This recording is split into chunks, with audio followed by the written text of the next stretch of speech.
Hello and welcome back to my channel. तो जैसा कि लास्ट की वीडियो के अंदर हमने एंटीबायोटिक्स देखा था, उसका इंट्रोडक्शन, उसके टाइप्स, उसके यूजेस और उसके कंसर्न। तो आज हम उसमें आगे देखेंगे। तो क्लोरामफेनिकोल एक और कैटेगरी आ जाती है कीमोथेरेपेटिक ड्रग्स की। तो आज की वीडियो के अंदर हम इसका जनरल एस्पेक्ट देखेंगे, इसके यूजेस देखेंगे और इसका सिंथेसिस। तो शुरुआत करते हैं जनरल एस्पेक्ट से। तो जनरल एस्पेक्ट में सबसे पहले आता है इसका स्ट्रक्चर। तो क्लोरामफेनिकोल का ये स्ट्रक्चर है। केमिकल फॉर्मूला की बात करें, C11H12O5N2Cl2 इसका केमिकल फॉर्मूला है। केमिकल नेम की बात करें तो D3O 2 डाइक्लोरो एसिटामाइडो, ये हमारे पास 2 डाइक्लोरो हो गया। सेकंड जो कार्बन है उसके ऊपर 2 डाइक्लोरो एसिटामाइडो, फिर 1 पैरा नाइट्रोफिनाइल, ये फर्स्ट पोजीशन पे पैरा पे नाइट्रोफिनाइल ग्रुप हमारा अटैच है। और प्रोपेन 1,3 डायोल, ये हमारे पास प्रोपेन फर्स्ट और थर्ड पोजीशन पे डाईओल ग्रुप अटैच है। तो ये इसका केमिकल नेम हो गया और ये इसकी स्ट्रक्चर हो गई। ट्रेड नेम की बात करें तो ट्रेड नेम क्या होगा, इसका क्लोरोमाइसिटीन है ट्रेड नेम।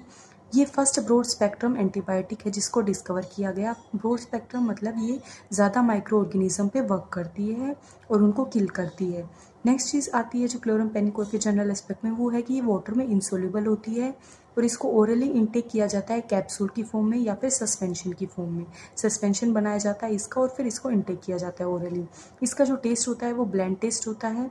ये एंटीबैक्टीरियल है जिसको आइसोलेट किया गया था स्ट्रेप्टोमाइसिस से 1947 के अंदर। ये एंटीबायोटिक्स की कैटेगरी के अंडर आती है। नेक्स्ट चीज़ है कि ये प्रोटीन सिंथेसिस होता है जो बैक्टीरिया के अंदर, उसको इनिबिट करेगी और उसकी ग्रोथ को रोकेगी। नेक्स्ट इसका एक्शन क्या है, मैकेनिज्म ऑफ एक्शन, कि mechanism of action is due to the interference with bacterial protein synthesis, कि बैक्टीरिया की प्रोटीन की सिंथेसिस को इनिबिट करेगी और मेनली बैक्टीरियोस्टिक होती है, कि मतलब बैक्टीरिया के अगेंस्ट काम करेगी, एंटी बैक्टीरियल होती है। तो ये हो गया इसके जनरल एस्पेक्ट।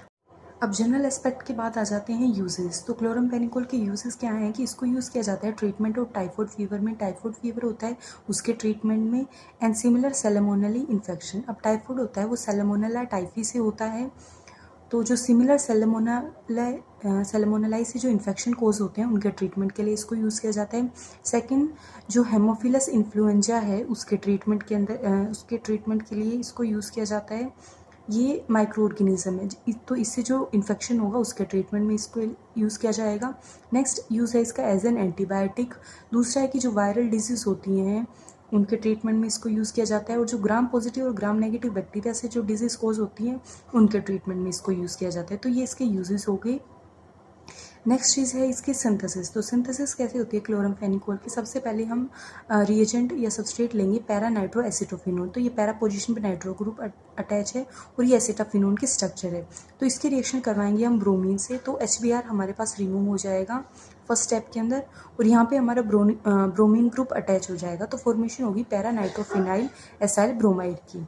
फिर नेक्स्ट स्टेप के अंदर क्या होगा, इसको हमें हेक्सा अमीन से हम इसकी रिएक्शन करवाएंगे और HCl और इथाइल एल्कोहल लेंगे।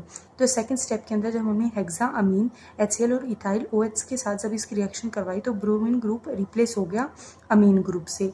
तो हमारे पास फॉर्मेशन हुई alpha amino para nitro acetophenone की।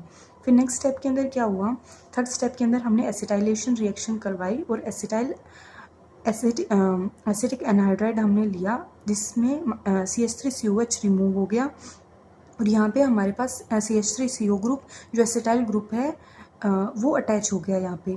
तो फॉर्मेशन हुई पैरा नाइट्रो एसिटो अमाइडो एसिटोफिनोन की। ये हमारे पास फॉर्मेशन होगी third step acetylation reaction. Fourth step के अंदर क्या हुआ, फिर हमने इसकी रिएक्शन करवाई फॉर्मल्डिहाइड और Na2CO3 से। तो जब फॉर्मल्डिहाइड और Na2CO3 से इसकी रिएक्शन करवाई तो यहाँ पे जो CH था उस पर CH2OH और NHCOH, ये तो हमारे पास था CH2OH ग्रुप आके यहाँ पे अटैच हो गया।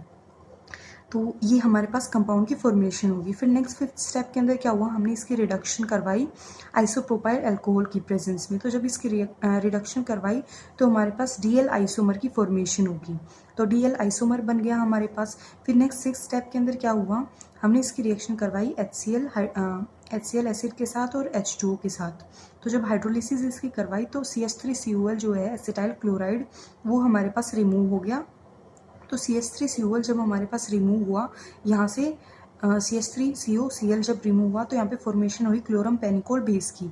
तो क्लोरामफेनिकोल बेस की फॉर्मेशन हुई तो यहाँ पे जैसे OH है यहाँ पे NH2 ग्रुप यहाँ पे होगा और CH2OH ग्रुप है, ये हमारा ग्रुप हमारा रिमूव हो गया। फिर नेक्स्ट 7th स्टेप के अंदर क्या हुआ, रिजोल्यूशन हो गया। रिजोल्यूशन के अंदर क्या हुआ, हमने इसकी रिएक्शन करवाई डाइक्लोरोमिथाइल एसीटेट से। तो जब डाइक्लोरो एसिटाइल मिथाइल एसीटेट से रिएक्शन करवाई तो जो मिथेनॉल है हमारे पास वो रिमूव हो गया और रिजोल्यूशन हो गया क्लोरम पेनिकोल बेस का और फॉर्मेशन होगी क्लोरम पेनिकोल की। तो इन लास्ट हमारे पास क्लोरम फेनिकोल की सिंथेसिस हो गई। तो ये आज की वीडियो के अंदर हमने देखा, जनरल एस्पेक्ट देखा हमने क्लोरम फेनिकोल के, उसके यूजेस देखे। यूजेस क्या है उसके, जो सैल्मोनेलाइज से जो इन्फेक्शन कोज होते हैं उनके ट्रीटमेंट में इसको यूज़ किया जाता है, टाइफाइड फीवर में इसको यूज़ किया जाता है, हेमोफिलस इन्फ्लुएंजा से जो इन्फेक्शन होते हैं उनके ट्रीटमेंट में यूज़ किया जाता है, एज एन एंटीबायोटिक यूज़ किया जाता है, वायरल डिजीज़ में यूज़ किया जाता है, ग्राम पॉजिटिव और ग्राम नेगेटिव बैक्टीरिया से जो इन्फेक्शन होते हैं उनके लिए यूज़ किया जाता है। सिंथेसिस की बात करें, 7 स्टेप की सिंथेसिस है इसकी। फर्स्ट स्टेप में ब्रोमिनेशन होगा, PR2 का एडिशन होगा PR का यहाँ पे। सेकंड स्टेप में हेक्साअमीन और HCl और इथाइल अल्कोहल के साथ रिएक्शन करवाएंगे तो NH2 ग्रुप जुड़ जाएगा ब्रोमीन की जगह। थर्ड स्टेप में एसिटाइलेशन रिएक्शन होगी, एसिटिक एसिड रिमूव होगा। एसिटाइल एनहाइड्राइड से जब हम रिएक्शन करवाएंगे तो यहाँ पे एसिटाइल ग्रुप ऐड हो जाएगा। फोर्थ स्टेप के अंदर सोडियम कार्बोनेट और फॉर्मेल्डिहाइड के साथ रिएक्शन करवाएंगे तो हमारे पास इसकी फॉर्मेशन हो जाएगी। नेक्स्ट स्टेप, फिफ्थ स्टेप में रिडक्शन करवाएंगे आइसोप्रोपाइल अल्कोहल के साथ तो DL आइसोमर की फॉर्मेशन होगी। सिक्स स्टेप के अंदर HCl और H2O की प्रेजेंस में हाइड्रोलिसिस जब करवाएंगे तो एसिटाइल क्लोराइड रिमूव हो जाएगा और क्लोरम पेनिकोल बेस की फॉर्मेशन हो जाएगी। CH3COL ग्रुप यहाँ से रिमूव होगा, क्लोरम पेनिकोल बेस की फॉर्मेशन होगी। उसके बाद इसकी रिजोल्यूशन करवाएंगे डाइक्लोरोमिथाइल एसीटेट की प्रेजेंस में तो मिथेनॉल रिमूव हो जाएगा और क्लोरम पेनिकोल की फॉर्मेशन हो जाएगी। तो ये थी इसके सिंथेसिस।